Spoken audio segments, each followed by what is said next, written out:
Evening all. This is just a short video about some books that some of you might be interested in reading on Richard III. With all the interest in Richard at the moment, some of you might be thinking, well, what kind of books are there that you could read on Richard? Because the literature about Richard III is pretty extensive.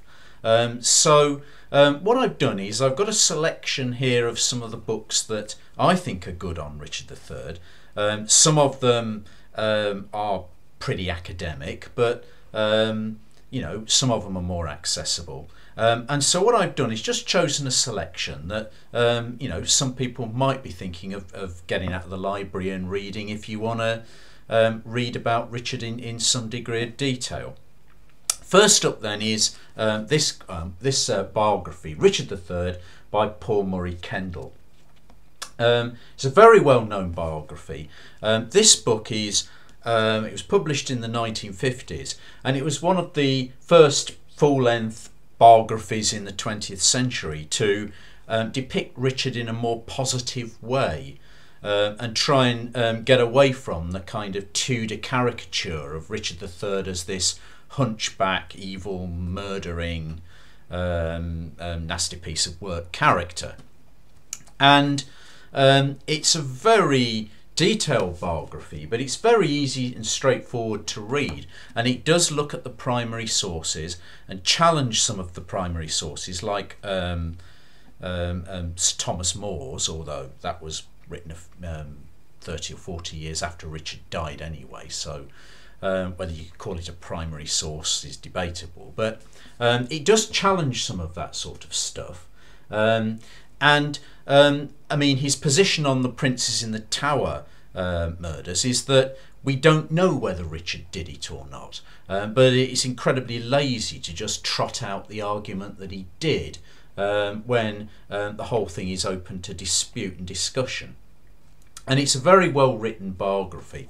The other positive biography of Richard, or more positive biography of Richard, that I particularly recommend is a much more modern one that was only published a few years ago, called Richard III, The Maligned King by Annette Carson. And it has a similar kind of approach to Paul Murray Kendall. I haven't got it with me at the moment because it's at work, but I'll put a picture of it up at the end of this video. But Paul Murray Kendall, Richard III, Annette Carson, Richard III, The Maligned King are, in my opinion, the two best biographies of Richard if you're looking for something that will challenge the view that he was just this evil monster. Other really interesting books on Richard III. Well, if you're looking for something that will try and explain why Richard lost his throne at Bosworth and why he lost the Battle of Bosworth, then I'd really recommend this book. It's called Richard III and the Death of Chivalry by David Hipshon. And again, it's a fairly recent book. And what Hipshon goes into is the reason or the possible reasons why ultimately Sir William Stanley, one of the Stanley brothers, intervened in the Battle of Bosworth on Henry Tudor's side and contributed in a big way to Richard losing the battle. And it's all about land disputes between the great magnates. In this case, it's between the Stanley family and the Harrington family, and why Richard III upset the Stanleys by siding with the Harringtons in this dispute. And it's a really interesting angle and a really interesting way of looking at why Richard may well have lost the battle, that he was relying on the support of people that for various reasons, nothing to do with really the Princes in the Tower or anything like that, but for various reasons he alienated them. And Hipshon has also written a biography of Richard III, a new biography. That's it there, Richard III by David Hipshon, that's well worth reading as well, and elaborates on some of the things in the other book, but also goes into detail about Richard's reign. So that's a really interesting read as well. If you're looking for something more specialised, if you really want to get into the reign, or you're studying Richard III at university or at A-level, and you want to look at the actual primary sources, then this book is really useful.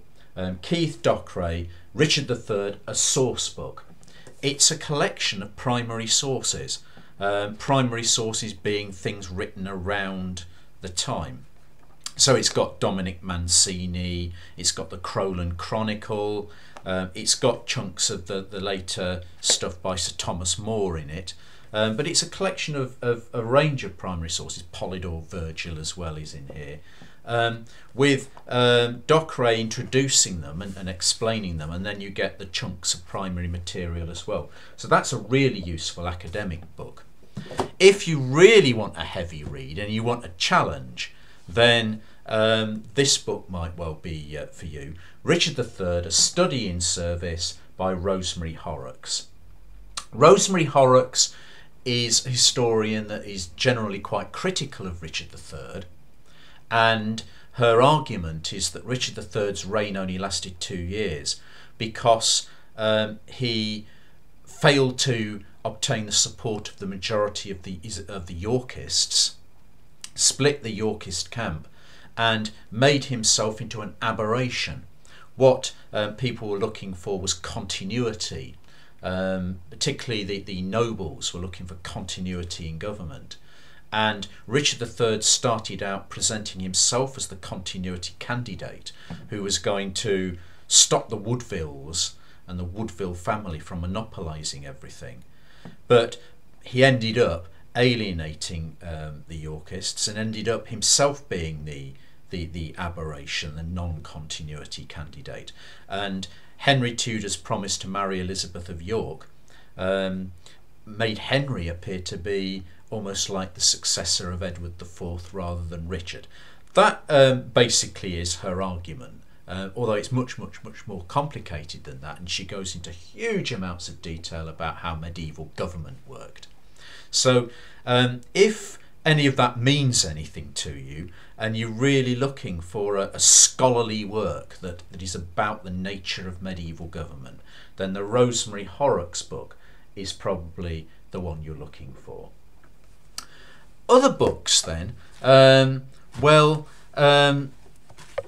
have to mention this one because with the discovery of Richard III's remains, this book by John Ashdown Hill, The Last Days of Richard III, is the book that argues towards the end that the story of Richard's bones being thrown into the River Soar isn't convincing, and then in fact the remains were probably still in Leicester, somewhere in the Greyfriars area, possibly around the car park, where of course they have been discovered. Basically it's almost like one of the books that has inspired the search. So I'd certainly recommend this book.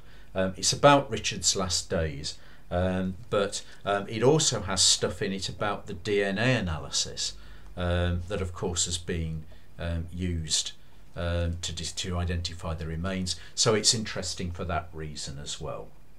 So that book I'd very much recommend. And finally,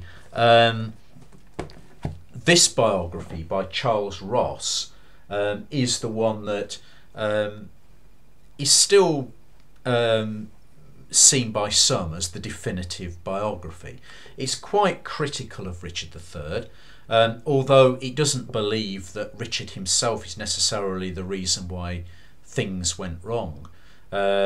It's more to do with the way that Edward IV left things when he died, and didn't sort out the disputes that were there between the Woodvilles and Hastings and Richard Duke of Gloucester. But it is a very well written book. It's quite critical of Richard, so you'll get a different kind of perspective than you would by reading Paul Murray Kendall, for example, but it is well worth reading as well. Obviously all these books are quite academic, so this video is really, I suppose, for people who want that kind of thing, want a more serious academic view of Richard. There are things that are more accessible books that are not such sort of academic scholarly works, but I'll leave that maybe to another later video. Anyway, thanks for watching, and I'll include a list of the books at the end of the video. Thanks.